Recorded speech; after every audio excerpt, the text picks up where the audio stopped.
way it started up first time.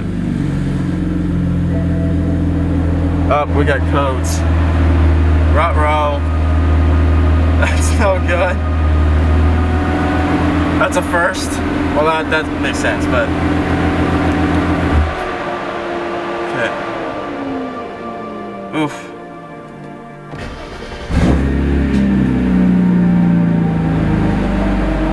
As you can tell, something was clearly not okay.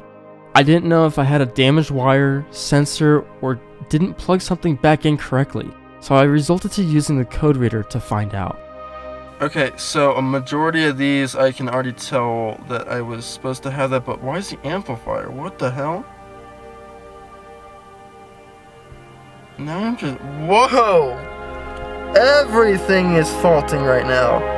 Tilt sunroof, amplifier, interface box high, gear switch, center console switch cluster.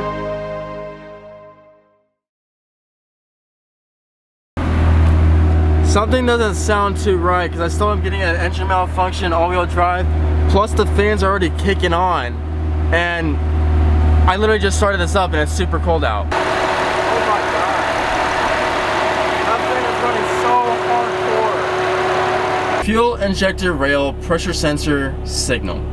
All the other codes are fine. Well, I can tell you one thing. This is the fuel rail here. I did take off the end piece here, but it feels like it's still attached. Actually, I didn't take it off. I took it off for the air intake here. So I'm assuming that could possibly be these hoses. I'm not sure. So I'm gonna try that real quick. After switching these two little vacuum hoses, I decided to move the car backwards off camera, and then this happened.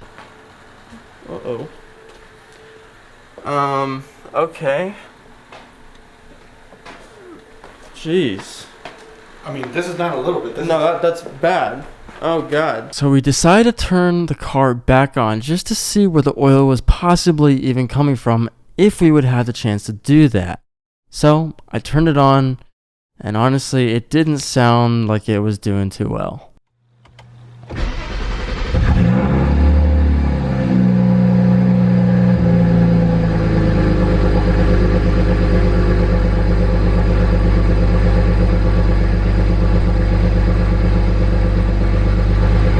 We still got the codes, but...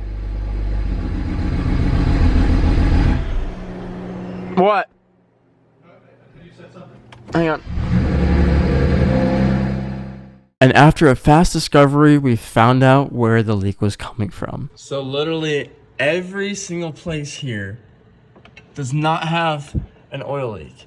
Except for right in there, which... it's not good at all. Like you can see, it's horrible. Just this lower left corner. Wow.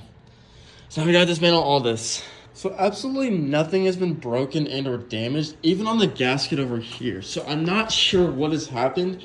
My guess is that something and somehow when I was putting it back in, this little corner, I guess just kind of folded outwards so it didn't have a proper seal to it, but I'm not sure. So this thing's all bundled up yet again. Fuses in, and I'm hoping there's gonna be no leaks, but time will tell. After fixing the back left corner of the gasket, I let the car idle for a bit outside.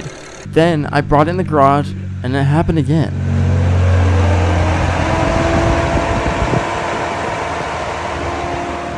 I don't know what's going on. Well, fingers crossed, but I think it was literally just because this sensor was slightly off, and this is the only one that is connecting the fuel rail to the fuel pump to the injectors here.